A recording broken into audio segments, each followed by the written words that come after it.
Hi, this is Louis Yost.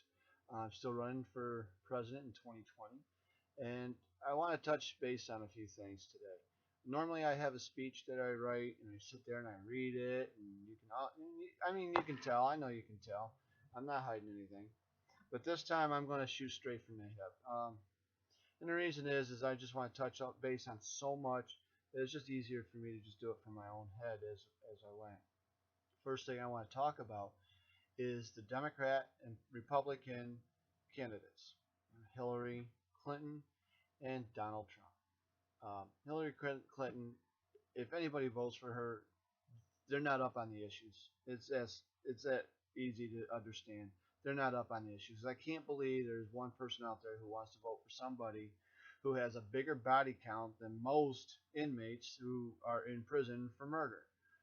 Um, and she does. She's got a body count. I don't care how you look at it. It's a body count. She was responsible and she blew it. All right. The latest one was that I know of for sure is Benghazi. Her emails were classified. She put them on an unprotected server. Word got out. People hacked it. What have you? Got to kill the prime minister like and other people, a few others. That makes her a criminal right there. She endangered their lives and got them killed. She put information out there to be hacked, information that she never even left her own mind. And here it is, she's putting it out there with her fingertips. She can't be president because she can't be given a high security clearance. The president should have the highest security clearance possible so that he has the ability to do the things that need to be done. So you can't have a security clearance. You can't be president. What's the sense? Why would you even try? All right. The president is the commander in chief. He's the one that recommends military force. He's the I say he could be a she, but the fact is they're the ones that make decisions. They're the ones that go to Congress and the representatives and makes the request. Okay. Donald Trump, I love the fact that he's honest. I love the fact that he has no problem putting what needs to be said out there to be said. I don't like the way he does it. He doesn't phrase things in a way that makes sense. For example, okay, he said Obama created ISIS. Now, let's face it, Obama didn't go to the Middle East. He didn't go to another country and say, okay, we're going to have sign-ups for this country club type thing or what have you. He he didn't have meetings and initiations and club dues and things like that to create ISIS. What he did was he created an environment, a global environment to allow a group like ISIS to exist and operate. That's what Donald Trump meant, but he didn't say that. He said Obama created ISIS. And because of the stuff like that, it isn't just that, because of stuff like that, he leaves a lot of people scratching their heads saying, what in the world is he talking about? So that's why I don't like Trump. I personally, I'm looking at a guy by the name of Gary Johnson. He's a libertine. Yes, there are more than one party during any type of election. There's more than one type of party, more than two parties rather, more than Republican, more than Democrat. Republican and Democrat are the two most popular because they've been in office for so long. In fact, I don't think a Republican or Democrat, or I'm sorry, I don't think another party has won since the 40s when Republicans and Democrats took control and have not given it up. There are other parties out there. You've got libertines, independents, this and that, and everything else. This man, Gary Johnson's a libertine.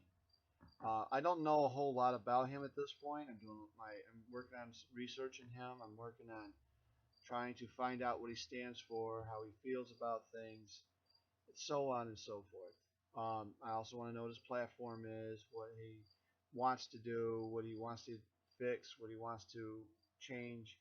We'll see how that goes. I'm going to check it out, see what happens. But right now, he's the one I'm leaning to, even though I know so little about him. He's the one I'm leaning to because he's not doing the mudslinging that Hillary and Donald are doing. The next thing I want to touch on is uh, this is what my original speech was about, as a matter of fact.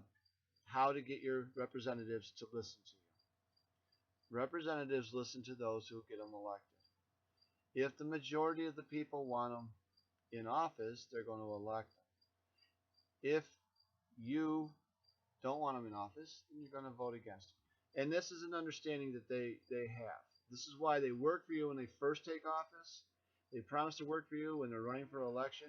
And sometimes it might even get them to work for you right while we're waiting for them to see what the results of the election are. But it's that in between time that where they quit working for you and they work for themselves, a lobbyist, and special interests. So this is how you take care of that. You get their address, you get their phone number, you get their email, whatever you can get, and you write them. You tell them you're watching what they're doing. You tell them how you feel about this vote or that vote. You tell them what you want, how you want them to vote. You tell them about what changes you want to see made. You tell them what changes you don't want to see made, and you just stay on them. They're going to go with what the majority wants if they get enough people calling them. They're going to go with the majority, and the majority is because they know the majority is what's going to get them elected. Okay, so you may not get what you want every time, but if you're in the majority, you're going to get what you want. Okay, but a lot of people have to contact you. You have to make life a little more complicated, you might say, for them, because they're going to have to understand what their constituents want. When you elect me president in 2020, I'm going to make the presidency so transparent, and I'm going to make myself so easy to contact that if there's anything you want changes that you want me to strive to make and to create changes on, I'm going to go for it. I'm going to do what I can, but all you have to do is just get in touch with me and let me know. And I will let you know once I get elected. I will let you know how you can get in touch with me, even if that means I have to give you my personal cell phone number. Okay? Somehow, some way, I want to make it easier for everybody to contact the president so that the president can have an idea of what the people want as well. Now, another thing I want to touch on is there's been a few more shootings, obviously, not so much terrorist shootings, but I want to let you know I still believe in the Second Amendment rights. I still believe what I said back when we had the Orlando shooting. I believe in that. I believe that everybody should have the ability to defend themselves, and I'm not going to change my mind based on any shootings. I am going to say that those people who are being shot, if they had the opportunity to own a weapon and was able to use that opportunity, I don't think they would have been killed. I think maybe there'd been some wounded, but I don't think they would have been killed. And the reason being is they would have known what to do better than just dialing 911. Don't get me wrong, cops are great, but when you live in a town like I got, where they got 3 cops on during the day and 1 on at night, it's difficult for an officer to respond to everything that happens. The response time here is great. Sorry, I don't want to offend my local police. The response time is pretty good. But when something's going on, something major's going on, all the police are there because they have to deal with that. I got to defend myself. I'm going to. Okay, they ain't going to be able to break away from one thing to get to another every time. Everybody should have the ability to defend themselves, and it's probably worse in the bigger cities. Everybody should have the right to defend themselves. Simple as that. And I stick with what I said. If someone has a psychological problem, they get it squared away, should be allowed a weapon. While they're dealing with a psychological problem, or just beginning the care they need for their psychological problem, then they should turn their weapon over to the local police department. Once they get that care, once they meet requirements, they should be able to get their weapons back. Criminals should not have a weapon because we already know they can't, especially violent gun criminals. They already know that they can't handle the responsibility. But anybody else, yes. Simple as that. So, I'm going to sign off for now. I want you to remember, I'm not in this for me. I'm in this for us.